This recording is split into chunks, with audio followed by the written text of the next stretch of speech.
Hello, everyone. I wanted to make a video sermon this morning. I'm going to be in James 1, verses 5 through 8 in the King James Version of the Bible. And it says, if any of you lack wisdom, let him ask of God, that giveth all men liberally and upbraideth not, and it shall be given him. But let him ask in faith, nothing wavering, for he that wavereth is like the wave of a sea, driven with the wind and tossed. For let not that man think that he shall receive anything of the Lord. A double-minded man is unstable in all his ways. Let the brother of low degree rejoice in that he is exalted. And I think I read one verse too many on that, but today I want to talk to you about how you might become more rooted and grounded and unstoppable in your walk with the Lord if you have a made-up mind. You can change everything about your life. You can change days, calendars, your furniture. You can change whatever, but until you change your mind, nothing's going to happen. A made-up mind is so powerful. It's almost unstoppable when somebody's got their mind made up. I've talked about the default. I like bold print when I do a document, a Word or whatever, and I'll have it on bold print and or just for myself on an app on the phone, and I'll have it on that, and then I'll go out of the program and I'll come back after I close out of that program and it's gone. So the trouble was I didn't set it as my default. I see people that they do good for a while, and they really getting up and going good, but that's not their default. If they're in a situation where everything's going good, they can get it together. Going to a church meeting, if the meeting's good, they can do that. But when it's not, it's hard for them to do anything. I was thinking about the man that was at Beautiful Gate, and Peter and John came in there, and I think it was Peter and John, and they came in there and they said, "Silver and gold have I none, but such as I have give I unto thee." That's what he wants us to work with, is that such as we have. He's not expecting me to work with what you got, but with what I got. So the man was healed. If they had come in there the next day and the man had a cup out begging for alms, so the next day after he was healed, if he had had that cup out there again, that wouldn't have been good, and he needed to be changed. So until you change your mind, it's the same old thing. You just got a new date on it. There's power and significance and importance in a changed mind. You know, Esau, you don't hear much about him, but it was supposed to have been the God of Abraham, Isaac, and Esau, but it wasn't. It became the God of Abraham, Isaac, and Jacob, because Esau sold his birthright. He lost it all because he was hungry. He made a permanent decision over a temporary situation, and I see that all the time. People making a decision over something that's temporary. The Bible. When people read the account in the Bible, I heard a man say this. It's not my original thought, but he said they think that Esau was tricked, that Jacob was slick, and he said it might have been a little bit of that, but he just thought that Esau was stupid, which I'm not saying that. I'm just saying that's what he thought. He used the illustration. He said, if I told you I'd trade this handkerchief for your Mercedes, and you said okay, to him that would be plain stupid.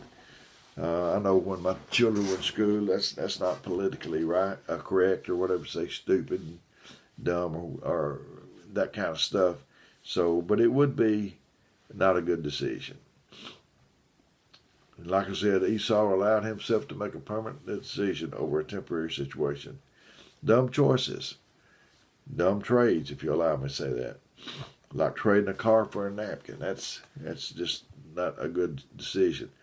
And I've told this story before, but I drove a special needs bus for about 3, 4, 5, 6 months, whatever it was, and I loved it. And I had these children on there. We went through a neighborhood. There was a pond over there. It was about, I don't even know the temperature, maybe like 10 degrees. The bus is a hot place and it's a cold place in the winter. And it was freezing. I had a coat on. The children had coats on. And when we passed by this pond, there were some ducks sitting on the pond, and it looked like they was just doing the backstroke. They like it was in June or something. And I looked over at them and I thought to myself, you dumb ducks. Don't you know how cold it is? But then I got to thinking that they were ducks. They were built for this. When Paul was on his way to Damascus, that light knocked him off his beast. And he told Paul, he didn't say, Paul, now you're going to write more of the New Testament and all the rest of them together, but you're going to be a great man. He didn't tell him that. He said, I'm going to show you what things that you must suffer.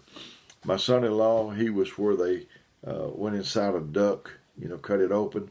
And he said there was so many layers that had to be cut through. So that's why the duck can sit on that pond. He's got a lot of layers between him in the water. So have you. So have I. We've got layers before the enemy can get to us. If we don't forfeit them, he can't get to us. And you can decide. People are trading their eternity for a little of nothing. I'm telling you, and that's who I have on my heart. And if I could just help a few people, you can decide something in 30 minutes that can affect your next 40 years. It can affect your eternity. I've married, performed the ceremony for several people, and whenever you do that, they say the wedding only lasts just a few minutes, 20 minutes. A lot of that songs and this, that, and other, marching, coming in and coming out, maybe 30 minutes. But they can make more promises in 30 minutes than they can do in the next 40 years. So, there's a sense that this too shall pass. When you've been tempted, just remember that it's temporary and it'll pass. So if the truth be told, and by the world it seldom is, seem like, we all have at one time or another done something dumb. I heard a man, he said he had done something so dumb, he could have graduated magna cum laude.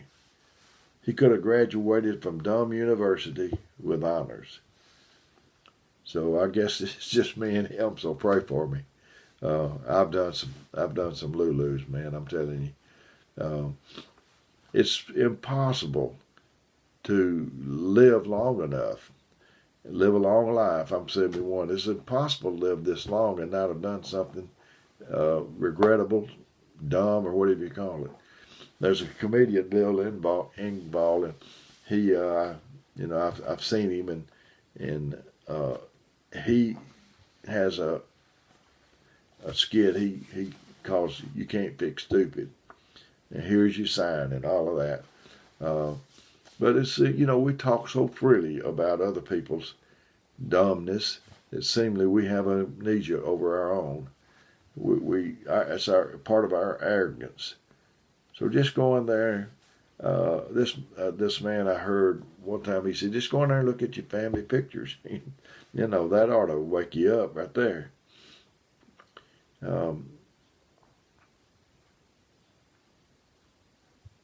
It's just really frustrating to want to change, desire to change, and can't do it. But it takes a changed mind. And, habits they say it takes 21 days, so you got to work on it. You got to be relentless. You got to be unstoppable. You got to get sick and tired of being sick and tired. You have to say, wait a minute, I'm not going to change my clothes or my dress, but I'm going to change my mind. I used to work at a company, a sales company, and we had a meeting every Friday, and this fellow sat in a desk just a little bit from me. Every Friday morning early, he'd jump up and he'd say, I'm sick and tired. And he'd sit back down, and maybe in just a few minutes he'd jump back up again. He said, "I'm sick and tired. I've been sick and tired." Then he'd sit back down a few minutes, and he'd say, "I'm sick and tired. I've been sick and tired. I've been sick and tired." And you get the point. You have to get sick and tired of things before you can get things taken care of.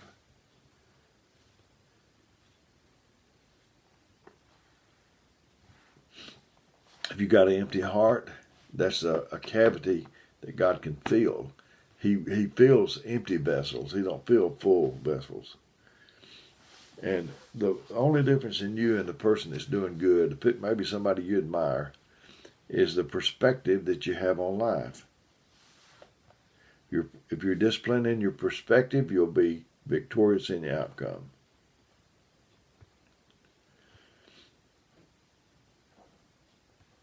You know, you can go, I heard a man say this, you can go back to your whole life and you can see the dumb junior, dumb the third, dumb the dumb. We've all done these things.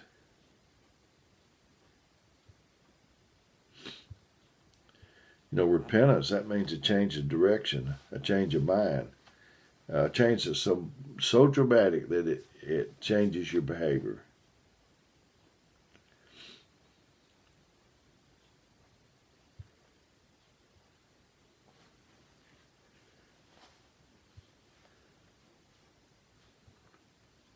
Until you change your default, you just keep going back to the way you was before, and you'll keep getting the same things. If you keep thinking what you've always been thinking, you'll keep doing what you've always been doing. And if you keep doing if you keep doing what you've been doing, you'll keep getting what you've been getting. So it starts with you thinking, which affects you doing.